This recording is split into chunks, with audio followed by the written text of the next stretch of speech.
Olá! Hoje a nossa conversa é sobre aquele momento, sabe? Aquele que tira o sono de muito empreendedor. A hora de passar o preço para o cliente.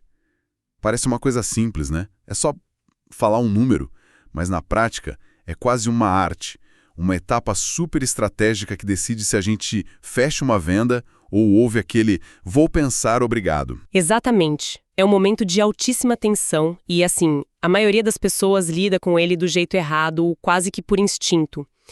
Nós analisamos uma série de materiais, uns guias bem práticos sobre o assunto e o que fica claro é que não importa o que se vende. Pode ser um projeto de arquitetura, um tratamento estético, a fotografia de um casamento, a psicologia por trás de apresentar o preço é a mesma e ela é bem contraintuitiva. Contraintuitiva, gostei disso. Então, o nosso objetivo aqui é desvendar um pouco essas técnicas. Como é que a gente consegue comunicar valor de um jeito que o preço vira quase um detalhe? E como reduzir as objeções sem ter que apelar para o desconto? Vamos mergulhar nisso. A primeira grande ideia que salta aos olhos nos materiais é que o preço nunca jamais deve ser o começo da conversa. Mas, sendo bem sincero, isso me gera uma dúvida. Hoje em dia, com a pressa de todo mundo, não falar o preço logo de cara pode ser visto como enrolação. Tem muito cliente que manda mensagem e a primeira coisa que pergunta é: qual o preço? Essa é a armadilha perfeita. É onde 90% das pessoas caem. É uma ansiedade dos dois lados, né? O cliente quer saber se cabe no bolso e o vendedor quer resolver logo. Só que preço sem contexto é só um número. E um número isolado é sempre comparado com o quê? Com o mais barato. Ao dar o preço de cara, você entra num leilão. Você vira uma commodity, basicamente. Perfeitamente. Você se coloca na mesma prateleira de todo mundo. O material que a gente analisou mostra que, antes de sequer mencionar valores, a gente precisa construir 4 pilares. O primeiro é o diagnóstico. É você agir como um médico, sabe? Você não chega no consultório e o médico te dá o preço da cirurgia antes de te examinar, certo? É preciso entender a dor real do cliente, às vezes necessidades que nem ele sabe que tem. Faz todo sentido. Então, para uma fotógrafa de casamento, por exemplo, não é só quantas fotos você quer. É entender a história do casal, o que eles mais valorizam, o medo de ter um registro que não capture a emoção daquele dia. Exato. E isso leva para o segundo pilar, a conexão.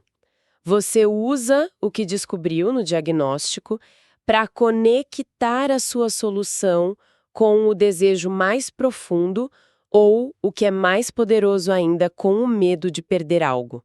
Para esse casal, a conexão é: o meu trabalho é garantir que a emoção que vocês estão sentindo hoje possa ser revivida daqui a 20, 30 anos. Pronto, a gente não está mais falando de fotos, a gente está falando de legado. E os outros 2 pilares? O terceiro são os benefícios. É mostrar a transformação, o resultado final.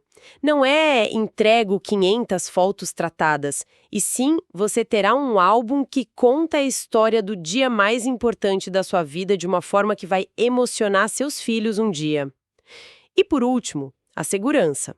É mostrar portfólio, depoimentos, explicar o processo, garantir que não vai ter surpresa. Só depois de construir essa fortaleza de valor é que a conversa sobre preço pode acontecer. Sem essa base, qualquer valor, 1.000 ou 10.000 reais, vai parecer caro. Entendi.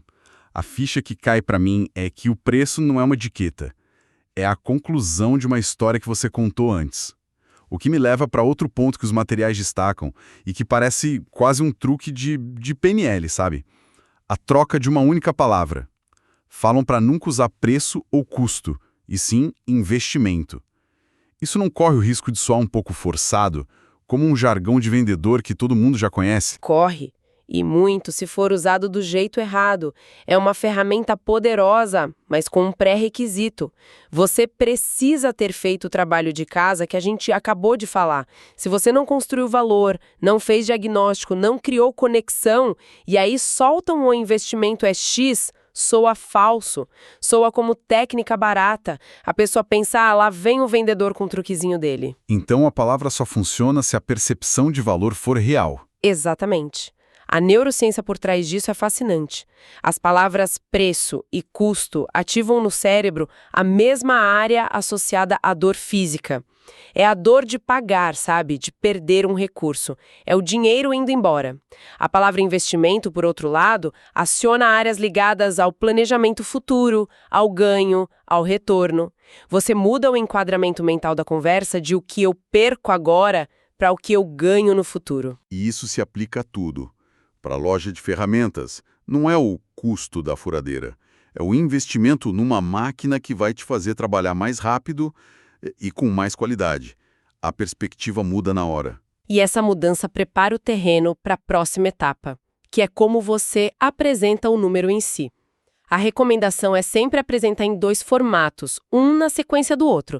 Primeiro você diz o valor total. Depois, imediatamente, a opção de parcelamento. Como no exemplo do notebook que os guias trouxeram. Algo como, o investimento neste equipamento de alta performance é de R$ 4.800. E você pode fazer em até 4 vezes de R$ 1.200. Precisamente. O que acontece no cérebro do cliente. O valor de 4.800 serve como uma âncora, estabelece o valor real do produto.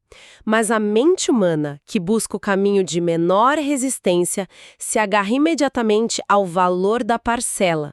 A pergunta na cabeça do cliente muda de "eu tenho 4.800 sobrando" para "eu consigo encaixar 1.200 no meu orçamento mensal?". A barreira psicológica desaba. Entendi a lógica. Mas confesso que, depois de falar o valor mesmo nesse formato, a minha vontade seria de justificar cada centavo. Começar a falar é que a lente da câmera é importada, o papel do álbum é alemão. A ideia de simplesmente ficar quieto me dá um calafrio. Por que esse silêncio é tão crucial? Porque esse seu calafrio é a sua insegurança falando. E o cliente sente isso a quilômetros de distância. Quem fala demais depois de passar o preço está inconscientemente pedindo desculpas pelo valor. Está comunicando: "eu sei que é caro, por favor, não ache ruim, deixa eu te convencer que vale a pena". É um convite com tapete vermelho para o cliente pechinchar. Ou seja, você entrega o poder da negociação de bandeja. Totalmente. O silêncio estratégico, por outro lado, é uma demonstração de confiança suprema.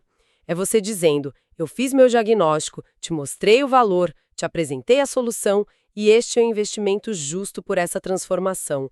A bola está com você". Isso coloca você no controle e força o cliente a processar a informação e se posicionar. É um jogo de poder sutil.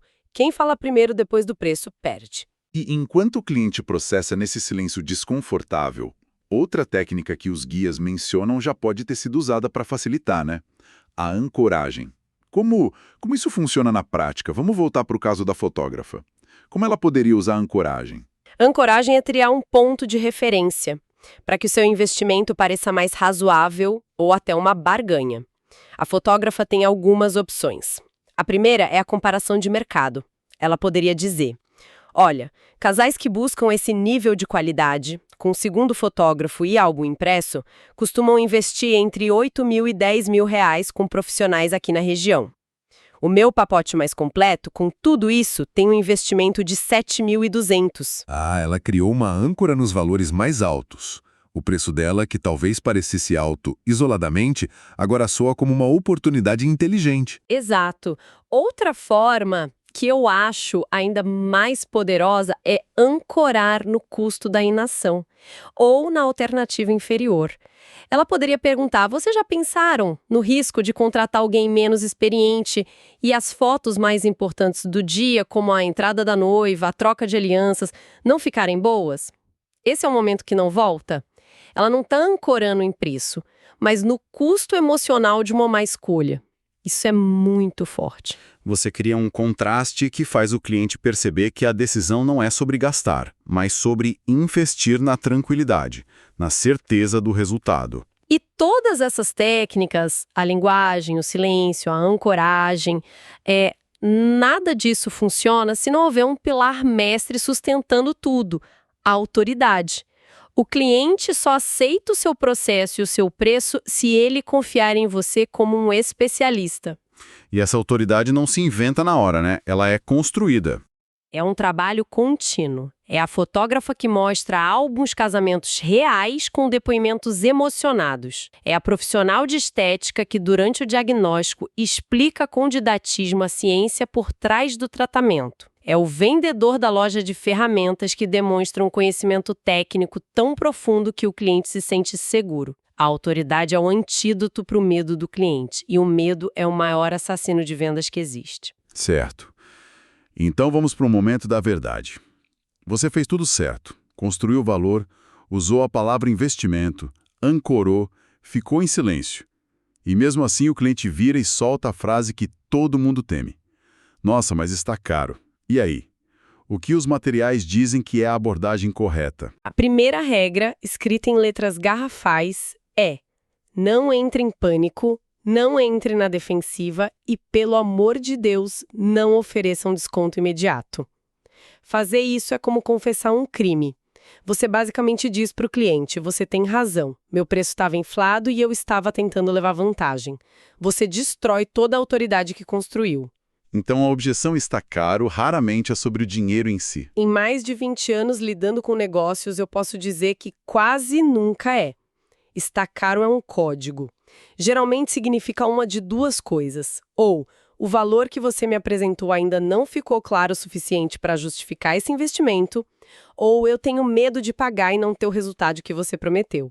É uma objeção sobre percepção de valor ou sobre risco, não sobre o saldo bancário. Ok, então como seria um roteiro de resposta ideal nesse momento de tensão? O primeiro passo é desarmar o cliente com empatia. Nada de caro por quê. Apenas eu entendo sua preocupação. Isso mostra que vocês estão do mesmo lado, não num confronto, sabe? O segundo passo é imediatamente retornar à âncora de valor que é mais importante para aquele cliente, baseado no seu diagnóstico. Dando o exemplo da nossa fotógrafa de novo. Ela diria: eu entendo. Por isso mesmo é importante lembrar que este álbum não é apenas um conjunto de fotos. São as memórias que vocês vão mostrar para os seus filhos, a história que vai ficar para sempre na família de vocês. Ela volta para o pilar da conexão, para a emoção. E, em seguida, reapresenta o investimento com a mesma confiança de antes. E para garantir que esse registro seja perfeito, o investimento é de R$ 7.200, que pode ser feito em até 6 vezes de R$ 1.200. Você não muda o preço, você reforça o valor. E se mesmo assim a pessoa disser que não pode pagar? Aí a conversa pode mudar para: ok, vamos ver o que dentro deste pacote a gente pode ajustar para que o investimento caiba no seu planejamento, sem comprometer a qualidade essencial do registro. Talvez seja um álbum com menos páginas, ou a cobertura por menos horas. Você reduz o escopo, não o seu valor hora. Você nunca dá um simples desconto. Fantástico. Então, se a gente fosse resumir essa jornada toda, fica claro que passar o preço deixa de ser um ato isolado e vira uma coreografia bem ensaiada. É a melhor definição.